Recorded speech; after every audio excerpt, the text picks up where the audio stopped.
இவனுக்கு திருமணமானதை மறைத்து எனக்கு திருமணமே ஆகல சொல்லி அந்த அமரலிங்கம் ஐயர் திருமணம் பண்ணி அங்கிருந்து அவரு ப்ரொமோஷன் அனுப்பினாரு. அதுக்கப்புறம் அந்த அம்மா விட்டுட்டு மறுபடியும் வேற ஸ்கிப் ஆவார்.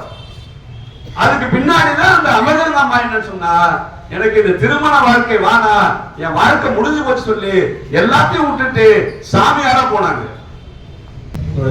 கருணாநிதி அவர்களின் பணி நிறைவை பாராட்ட வருகின்றிருக்கக்கூடிய உங்கள் அத்தனை பேருக்கும் மார்க்சிஸ்ட் கம்யூனிஸ்ட் கட்சியின் சார்பாகவும் என் சார்பாகவும் முதற்கும் புரட்சிகரமான வணக்கங்களை தெரிவித்துக் கொள்கிறேன். பணி நிறைவடைஞ்சா வீட்டில் இருக்கிறவங்க சந்தோஷம், பணி நிறைவடைஞ்சா சங்கத்தில் இருக்கிறவங்க வருத்தம், வேலை செஞ்ச ஒரு ஆள் போயிட்டானே அப்படின்னு. வீட்டில் இருக்கிறவங்க அப்பா நம்ம வீட்டுக்கு வந்து உதவியா இருக்குமே அப்படின்னு. ஆனா தொழிலாளி வர்க்கம் அப்படின்னு சொல்றது அது ஏதோ சாதாரண விஷயம் இல்லை.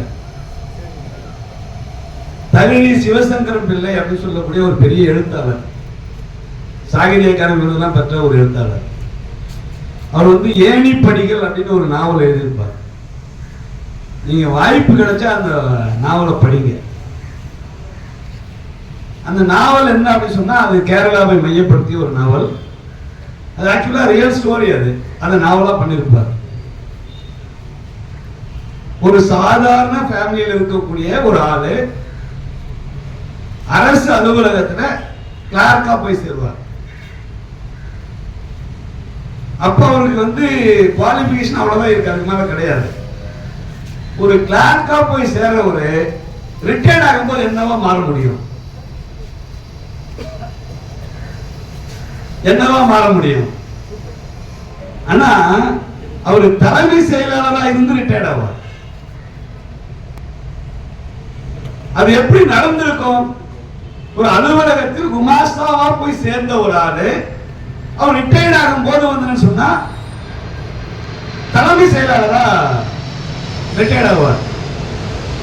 அந்த நாவலை படிக்கும் போது அந்த மிடில் கிளாஸ் மென்டாலிட்டின்னு சொல்லுவோம், நடுத்தர வர்க்கம் சொல்லுவோம்ல, அது எல்லா இடங்களிலும் தன்னை காம்ப்ரமைஸ் பண்ணிக்கிட்டே இருக்கும். அதுக்கு இந்த சொசைட்டி எப்படி இருக்குன்னு கவலைப்படாது, மொராலிட்டினா என்னன்னு தெரியாது, ஹியூமன் பீனா என்னன்னு தெரியாது. நான் நல்லா இருந்தா போதும், நான் வளர்ந்தா போதும், நான் சிறப்பா இருந்தா போதும், நான் சுப்பீரியர் ஆயிட்டா போதும், அதை தாண்டி வேற எதுவுமே இருக்க. அப்படி இந்த இதை அடைவதற்கு அதிகாரிகளை காக்கா பிடிக்கிறது, கூட இருக்கிறவங்களை போட்டு கொடுக்கிறது, கூட இருக்கிறவங்களை தள்ளி விட்டு போறது, இப்படியா வந்து சொன்னா அவர் கடைசியா போய் தலைமை செயலாளர் ரிட்டையர்ட் ஆவார். எப்படி தொழிலாளி வர்க்கம் இருக்கக்கூடாது அப்படின்றதுக்கு ஒரு உதாரணம் அது. மக்சிம் கார்கி எழுதின தாய் அப்படின்னு ஒரு நாவல் இருக்கு. இந்த நாவலை படிச்சீங்கன்னா தொழிலாளி வர்க்கம் எப்படி வாழ வேண்டும் என்பதற்கான ஒரு அற்புதமான நாவல். அநேகமாக உலகத்தில் பைபிளுக்கு அடுத்து அனைத்து மொழிகளிலும் மொழிபெயர்க்கப்பட்டு பல கோடிக்கணக்கான புத்தகங்கள் அச்சடிக்கப்பட்டு பல லட்சக்கணக்கான பதிப்பகங்கள்ல பதிப்புகளா வெளிவந்த நாவல் வந்து தாய் அப்படின்னு சொல்லக்கூடிய ஒரு நாவல். தன்னுடைய அப்பா தொழிலாளி, அவர் வேலைக்கு போவாரு, குடிப்பாரு, சாப்பிடாரு, விடியா கடந்து செத்து போயிடுவாரு. அம்மா இருப்பாங்க, பையன் இருப்பான். அந்த பையன் போய் வேலைக்கு சேருவான். வேலைக்கு சேர்ந்ததுக்கு அப்புறம் இந்த அம்மாவுக்கு பயம் வந்துடும். இவன் என்னடே பண்றான்னு தெரியலையே, நடுராத்திரில போறான், அதிகாலையில போறான், தனித்தனியா பேசிக்கிட்டே இருக்கிறான், ஏதோ வித்தியாசமா பண்ணிக்கிட்டே இருக்கிறானே, இவன் ஏதோ கெட்டு போயிட்டானா. அநேகமா வந்து கருணாநிதியோட வீட்டுல எல்லாம் நடந்திருக்கும். எங்கேயா காலைல இவ்வளவு காலைல போற, எல்லாரும் டியூட்டி முடிச்சு வீட்டுக்கு வந்துட்டாங்க, நீ வரவே இல்லை, எங்கேயா போன? இவங்க மட்டும் போய்கிட்டே இருப்பாங்க. அந்த பையன் போய்கிட்டே இருப்பான். அங்க இருக்கக்கூடிய தொழிலாளிகளை சங்கமா மாற்றுவான், அங்க இருக்கக்கூடிய தொழிலாளிகளை அரசியல்படுத்துவான், அங்க இருக்கக்கூடிய தொழிலாளிகளை ஸ்தாபனப்படுத்துவான். இந்த சமூகம் எப்பொழுது விடுதலை அடையும்னா, இந்த முதலாளி வர்க்கம் தகத்தெறியப்பட்டு தொழிலாளி தொழிலாளி வர்க்க அரசு கட்டமைக்கின்ற போதுதான் நமக்கான விடுதலை கிடைக்கும். அந்த விடுதலையை உருவாக்கணும் சொன்னா தொழிலாளி வர்க்கம் அரசியலா இருக்கணும், ஸ்தாபனமா இருக்கணும். அது இந்த சமூகத்தை அரசியல் படுத்தணும், ஸ்தாபனப்படுத்தணும். நம்ம எல்லாம் செய்யணும். ஒரு நாள் நம்ம அம்மா வீட்டுல இருப்பாங்க. இந்த பையன் ஒரு 7-8 தோழர்களை வச்சுக்கிட்டு ஒரு ரூம்ல கூட்டம் நடத்திட்டு இருப்பான், சிமினி விளக்கு வச்சுக்கிட்டு. அவங்க என்ன பேசுறாங்கன்னு அந்த அம்மா வந்து ஒட்டு கேட்பாங்க. இவங்க பேசுற விஷயத்த கேட்ட உடனே அந்த அம்மாவுக்கு வந்து பயங்கர சந்தோஷம். நம்ம புள்ள உருப்படாம போயிருச்சோ. உங்களுக்கு நம்ம குழந்தை என்னென்னவோ பேசுறான், சமூகத்தை பத்தி பேசுறான், தொழிலாளி வர்க்க அவலத்தை பத்தி பேசுறான், சமூக மாற்றத்தை பத்தி பேசுறான், ஏதோ பெரிய படிப்பாளி மாதிரி பேசுறான்னு ஒரே சந்தோஷம். அதுக்கப்புறம் அவன் வீட்டுல ராஜா மாதிரி ஆயிடுவான். அவனுக்கு வந்து அவ்வளோ பணிவிடைகள் நடக்கும். ஆனா அவன் அதை பத்திலாம் கவலைப்பட மாட்டான். காலையில வேலைக்கு போவான், தொழிலாளிகளை தட்டுவான். அப்படி ஒரு நாள் தொழிற்சங்கம் ஸ்ட்ரைக் நடத்துவாங்க. அந்த ஃபேக்டரி ஸ்ட்ரைக் நடக்கும். யார் அரசாங்கம் அந்த தொழிலாளிகளை கைது பண்ணுவான், ஃபேக்டரியை சீல் வைக்க முயற்சி பண்ணுவான். ஆனா அந்த அம்மா அந்த தொழிற்சாலை சீல் வைக்க கூடாது, அந்த தொழிற்சாலை வேலை நிறுத்தம் நடக்கணும், அந்த தொழிலாளர்களுக்கு வேலை நிறுத்தம் தொடர வேண்டும் என்ற அந்த கருத்தியலை உருவாக்க வேண்டும். அந்த அம்மாவுக்கு ஆசை வரும்.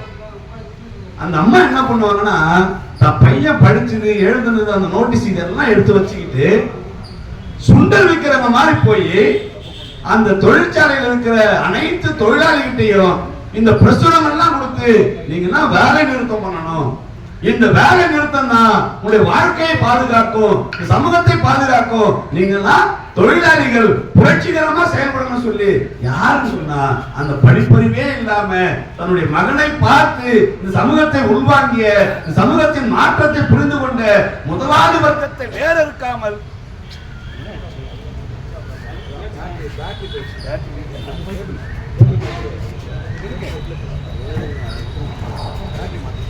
இந்த முதலாளி வர்க்கத்தை வேற இருக்காமல் இது சாத்தியமில்லை என்பதை புரிந்து கொண்ட அந்த தாய் இந்த சமூகத்தை திரட்டக்கூடிய போராடி அவர். நான் சொன்னேன்ல, முதல் ஒரு உதாரணம் அது இந்த சமூகத்தில் எப்படியெல்லாம் வாழக்கூடாது என்பதற்கான ஒரு உதாரணம். அந்த தகழி சிவசங்கர பிள்ளை எழுதிய அந்த ஏணிப்படிகள், அதுல ஒரு கேரக்டர் அமிர்தானந்தமாய் இருக்கிறாங்கல்ல, இங்க கூட அம்மாயும் சென்னை மாதா இப்படி நிறைய இருக்கும்ல. அந்த அம்மா அந்த நாவல்ல வரக்கூடிய ஒரு கதாபாத்திரம், உண்மையான கதாபாத்திரம். அந்த அம்மாவோட அப்பா வந்து ஒரு பெரிய அலுவலர், ஆபீசர், அரசுல. அவரை காக்கா குறிச்சு இவன் வந்து அடுத்த ஸ்டேஜுக்கு போறதுக்கு நம்ம முயற்சி பண்ணுவான்னா, இவனுக்கு திருமணமானதை மறைத்து எனக்கு திருமணமே ஆகணும் சொல்லி அந்த அமரநாதம் ஐயர் திருமணம் பண்ணி அங்கிருந்து அவரு ப்ரமோஷன் அனுப்பினாரு. அதுக்கப்புறம் அந்த அம்மா விட்டுட்டு மறுபடியும் வேற ஸ்கிப் ஆவார். அதுக்கு பின்னாடிதான் அந்த அமரநாதம் அம்மா என்ன சொன்னா, எனக்கு இந்த திருமண வாழ்க்கை வானா, என் வாழ்க்கை முடிஞ்சு போச்சு சொல்லி எல்லாத்தையும் விட்டுட்டு சாமியாரா போனாங்க. இந்த புஸ்தகத்துல ஒரு தொழிலாளி வர்க்கம், இந்த மார்க்சிம் கார்கி லெனினா வந்து 1917ஆம் ஆண்டு ஜூலை மாசம் ரஷ்யாக்குள்ள வராரு. அப்பதான் வரப்போறாரு. இதுக்கு முன்னாடி யாரும் லெனினை பார்க்கல. லெனினை பத்தி பயங்கர கற்பனை பண்ணிருப்பாங்க. லெனின் எப்படி இருப்பாரு? ரொம்ப ஹைட்டா இருப்பாரு, ரொம்ப வெயிட்டா இருப்பாரு, ஜெய்ஜாண்டிகா இருப்பாரு, அவர் பார்க்கறதுக்கு ரொம்ப வந்து டெரர் பீஸா இப்படி எல்லாம் கற்பனை பண்ணிட்டு இருப்பாங்க. ஆனா அந்த ரயில்வே ஸ்டேஷன்ல இறங்கி அவர் வருவாரு, யாருக்கும் முடியாது. ஒரு குள்ளமான உருவம், அவன் தரையில பறக்கிற அளவுக்கு ஒரு பெரிய ஃபுல் கோட்டு, மண்டையில முடியே இல்லாத ஒரு தலை. நம்ம ஊர்ல அந்த ஸ்பெஷல் செயின்ல சில தலை பார்த்தீங்கன்னா தெரியும், நல்லா முக்கோணம் மாதிரி நீட்டா அப்படிதான் இருக்கும் லெனின் தலை. இதெல்லாம் பார்த்து இவரா லெனின். ஆனா அந்த லெனின் ரயில் நிலையத்தில் இறங்கி அவர் பேச ஆரம்பித்த உடனே அங்க இருந்த லட்சக்கணக்கான உழைப்பாளி மக்கள் லெனினோட வார்த்தைக்கு கிறங்கி போவான், மயங்கி போயிடுவான். லெனின் சொன்ன என்ன வேணாலும் செய்ய முடியும் என்ற அந்த ஒரு பெரிய நிலைக்கு போவார். அதுதான் ஒரு கம்யூனிஸ்டோட வாழ்க்கை முறை. அநேகமாக தோழர் கருணாநிதி தோழர் அவர்கள் அப்படிப்பட்ட வாழ்க்கை தான் வாழ்ந்திருக்கிறார். நான் கருணாநிதி பத்தி ரொம்ப எல்லாரும் சொல்லிட்டாங்க. நீங்க 1960களில் 70களில் தமிழ்நாடு முழுவதும் மார்க்சிஸ்ட் கம்யூனிஸ்ட் கட்சிக்குள்ள கருணாநிதிகள் வந்தார்கள், அண்ணாதுரை வந்தார்கள், பேராசிரியர் வந்தார்கள், அன்பரசன் வந்தார்கள். ஆனால் தற்பொழுது திராவிட குடும்பத்தில் லெனின் பிறக்கிறார், மார்க்ஸ் பிறக்கிறார் என்றால் நாம் நம்மை இன்னும் ஆழமாக, நாம் இன்னும் வலுவாக, சித்தாந்த ரீதியாக, அரசியல் ரீதியாக போராட்ட களத்தில் முன்னிற்க வேண்டிய காலம். முதலாளித்துவ அரசியலில் இருந்து மடை மாறி இடதுசாரி அரசியல் நோக்கி வரலாம். ஆனால் ஒருபொழுதும் இடதுசாரி அரசியலில் இருந்து மடை மாறி வேறு திசை நோக்கி செல்லக்கூடாது. அது செல்லாமல் இருக்க வேண்டுமானால் நம்முடைய போராட்டம் அது வீச்சோடு இருக்க வேண்டும். நம்முடைய அரசியல் பார்வை, நம்முடைய சித்தாந்த பார்வை அது அடுத்தவர்களை சுண்டி இழுக்கக்கூடிய அந்த ஆக்ரோஷத்தோடு நம்முடைய செயல்பாடு மாற வேண்டும். அப்படிப்பட்ட ஒரு ஆக்ரோஷமான, ஒரு புரட்சிகரமான ஒரு தோழரா கருணாநிதி. அவர் கோஷம் போடும்போது தோழர் சொன்னாங்க, பொதுவா ரொம்ப ஸ்லோவா பேசுறவங்களுக்கு கத்தி பேசுற 5 நிமிஷம் தொண்டை கட்டிடும். சத்தமா பேசுற ஒரு ஆளுக்கு அது ஆல்ரெடி தொண்டை கிழிஞ்சிடும். அதுக்கப்புறம் அரை மணி நேரம் பேசினாலும் சரி, 1 மணி நேரம் பேசினாலும் சரி, மைக் எல்லாம் பேச முடியும். என்னை விட்டா நான் கடைசி இருக்கிறவங்க கேட்கறதுக்கு இங்க இருந்து 3/4 மணி நேரம் பேசுவேன், மைக்கே இல்லாம. அது என்ன சொன்னா, அதுதான் உணர்வு. மாவோ சொன்னார்ல, மக்களிடம் பழகு, மக்களிடம் கற்றுக்கொள், அவருடைய வலியை, வேதனையை, ரணத்தை உள்வாங்கிக் கொண்டு அதை வெளிப்படுத்தக்கூடிய போராளியா நிற்பார்.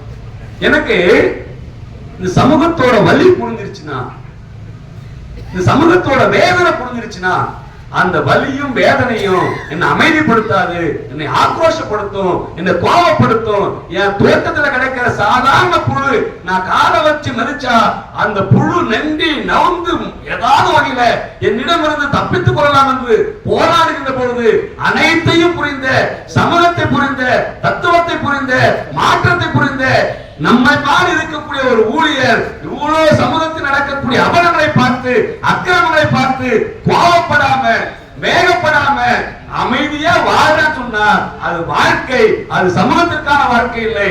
நாம் படக்கூடிய அந்த கோபம், அந்த ஆக்ரோஷம் இந்த சமூகத்தை மாற்ற வேண்டும், இந்த சமூகத்தை கலகம் செய்ய வேண்டும், இந்த சமூகத்தில் கலகக்காரர்களை உருவாக்க வேண்டும். அதான் பகத் சொல்லுவார், எனக்கும் எல்லாரும் மாதிரி கோபம் வரும், ஆனா அந்த கோபம் எப்பொழுது வர வேண்டும், யார் மீது வர வேண்டும், எதற்காக வர வேண்டும் என்பதை ஆழ்ந்து புரிந்து கொண்டு அந்த கோபம் வந்துருச்சுன்னா அந்த கோபம் லட்சக்கணக்கான மக்களை திரட்டும். அதுதான் இலங்கையில் நடந்தது, அதுதான் ரஷ்யாவில் நடந்தது, அதுதான் வெனிசுவேலாவில் நடந்தது, அதுதான் சைனாவில் நடந்தது, அதுதான் கலகம் பிறந்த அனைத்து இடங்களிலும். அந்த அடிப்படையில் நாம் கலகக்காரர்களாக, புரட்சியாளர்களாக இந்த சமூகத்தில் இருக்கிற உழைப்பாளி மக்களை தட்டி எழுப்பி அதன் மூலமாக சமூக மாற்றத்தை உருவாக்க வேண்டும். அந்த சமூக மாற்றத்தை உருவாக்கக்கூடிய போராளிகளாக அவர் தொழிற்சங்கத்தில் இவ்வளவு காலம் ஆற்றிய பணியை போல் இனி அவர் வாழக்கூடிய பகுதியில்